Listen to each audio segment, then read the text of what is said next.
Labai svarbu, kad žmonės būtų vieningi, kad eitų viena kryptimi.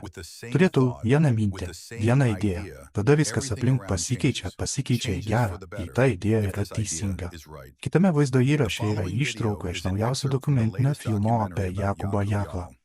Ten mergina pasakoja, kad kai ji viena norėjo kažką padaryti, jai nieko nepavyko, bet kai įsijungė daug neabejingų žmonių iš Alatrą, reikalai pagerėjo. Tai geras pavyzdys, kai žmonės vienijasi dėl vieno tikslo ir viskas pradeda keistis į gerą. Labai svarbu pažymėti, kad Jakubas Jaklas nėra Alatros auka.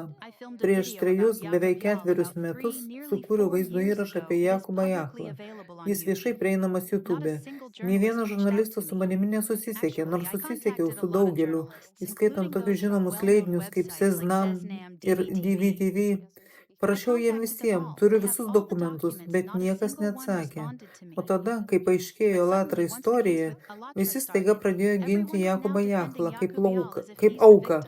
Esu labai dėkinga Marketai ir Davidui, kad ėmėsi šios bylos, kad patys išsikasė, kad paaukojo savo laiką ir pinigus, kad nuvyktų į Afriką ir atskleistų visą tiesą.